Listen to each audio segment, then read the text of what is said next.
बिहार की सियासत एक बार फिर से उबाल पर है। चुनाव आयोग किसी भी वक्त बिहार विधानसभा चुनाव 2025 की तारीखों का ऐलान कर सकता है और इस ऐलान से पहले ही राजनीतिक गलियारों में खलबली मच गई है। देश के मुख्य चुनाव आयुक्त ज्ञानेश कुमार ने पटना में मौजूद रहकर ये साफ संकेत दे दिया है कि चुनावी रणभेरी अब बस बजने ही वाली है। वहीं एनडीए के भीतर सीटों की खींचतान और गठबंधन की आंतरिक राजनीति अब अंतिम रूप में पहुंच चुकी है। इस बार का सीट शेयरिंग फॉर्मूला न सिर्फ दिलचस्प है, बल्कि ये आने वाले चुनाव में किसका पलड़ा भारी रहेगा, इसकी दिशा भी तय करता है। 243 विधानसभा सीटों वाले बिहार में एनडीए के घटक दलों के बीच जिस तरह से समझौता हुआ है, उसे साफ झलक रहा है कि इस बार भी बीजेपी और जेडीयू का गठबंधन रणनीतिक रूप से सबसे मजबूत स्थिति में है। छोटे दलों को कुछ हद तक समझौता करना पड़ा है, लेकिन चिराग पासवान की पार्टी एलजेपी रामविलास को लोकसभा चुनाव में शानदार प्रदर्शन का इनाम मिला है। एनडीए की बैठकें बनी चर्चा का केंद्र। रविवार का दिन बिहार की राजनीति के लिए काफी अहम साबित हुआ। एनडीए के प्रमुख नेता और केंद्रीय मंत्री धर्मेंद्र प्रधान ने पटना में एनडीए के सभी अहम घटक दलों से मुलाकात की। सबसे पहले उन्होंने जेडीयू के कद्दावर नेता और केंद्रीय मंत्री राजीव रंजन सिंह उर्फ ललन सिंह से लंबी बातचीत की। इसके बाद राज्य के डेप्यूटी सीएम सम्राट चौधरी और प्रधान ने संयुक्त रूप से हम पार्टी के राष्ट्रीय अध्यक्ष जीतन राम मांझी के आवास पर पहुंचकर सीटों को लेकर चर्चा की। धर्मेंद्र प्रधान की ये मुलाकातें यही नहीं रुकी, उन्होंने राष्ट्रीय लोक मोर्चा के अध्यक्ष उपेंद्र कुशवाहा से भी गहन बातचीत की। हालांकि एलजेपी रामविलास के नेता चिराग पासवान से मुलाकात की कोई खबर नहीं आई, लेकिन सूत्रों की माने तो उनसे बातचीत पहले ही फोन और वर्चुअल माध्यमों से पूरी हो चुकी है और लगभग सहमति बन चुकी है। 243 सीटों का गणित, किसको कितनी मिली जिम्मेदारी। एनडीए के इस नए फॉर्मूले के तहत जेडीयू को मिल सकती हैं 108 सीटें, बीजेपी को मिल सकती हैं 107 सीटें, एलजेपी रामविलास को दी जा सकती हैं 22 सीटें, हम यानी जीतन राम मांझी को 3 सीटें, राष्ट्रीय लोक मोर्चा उपेंद्र कुशवाहा को 3 सीटें।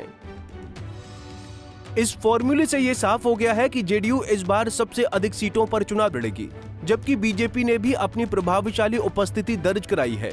दोनों प्रमुख दलों ने 105 सीटों से कम पर समझौता न करने की रणनीति बनाई थी और अंततः इसमें सफल भी हुए। वहीं छोटे दलों को संतुलन बनाने के लिए कुर्बानी देनी पड़ी। कौन बना गेंद और कौन बना गेंदबाज। इस चुनावी साझेदारी में जेडीयू और बीजेपी की स्थिति मजबूत है।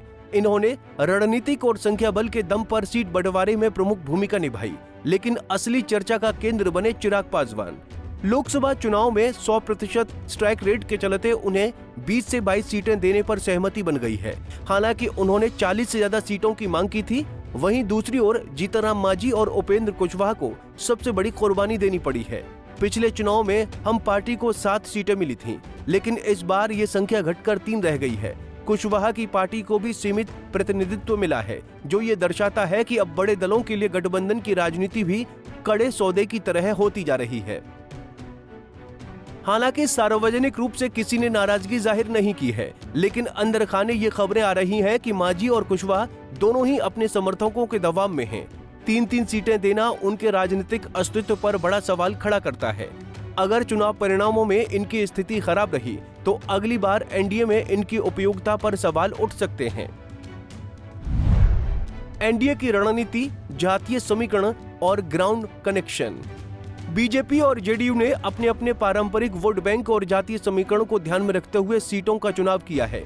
बीजेपी ने शहरी और मध्य वर्गीय सीटों पर फोकस किया है, जबकि जेडीयू ग्रामीण और पिछड़े इलाकों की सीटों पर नजर गड़ाए हुए है। चिराग पासवान को दलित और युवा वोटर्स को साधने की जिम्मेदारी दी गई है, जबकि कुशवाहा और मांझी को सीमित दायरे में सक्रिय रहने को कहा गया है। हालांकि सीटों का बंटवारा लगभग तय हो चुका है, लेकिन असली जंग तो अब शुरू होगी। जमीनी स्तर पर 243 सीटों पर उम्मीदवार तय करने से लेकर प्रचार की रणनीति और बूथ लेवल मैनेजमेंट तक एनडीए को अभी लंबा रास्ता तय करना है। विपक्षी महागठबंधन भी इस बीच अपनी रणनीति बनाने में जुटा हुआ है और संभावना है कि वो छोटे दलों की नाराजगी का फायदा उठाने की कोशिश करेगा।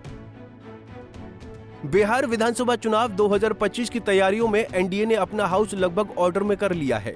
सीटों का बंटवारा हो चुका है, गठबंधन के भीतर तालमेल बैठ गया है और सभी घटक दल एक सुर में चुनाव रणभेरी के लिए तैयार हैं। लेकिन सवाल वही पुराना है, क्या ये गठबंधन बिहार की जनता को फिर से अपने पक्ष में कर पाएगा? फिलहाल तो तस्वीर यही कहती है कि सीटों का गणित मजबूत है, लेकिन राजनीति में असली परीक्षा वोटिंग मशीन में होती है और वहां जीतता वही है जो जमीन पर मजबूत हो। Bureau report, Punjab Kesari TV. हमसे जुड़े रहने के लिए हमारे YouTube चैनल को सब्सक्राइब करें और नई वीडियो की नोटिफिकेशन के लिए बेल आइकॉन को दबाएं।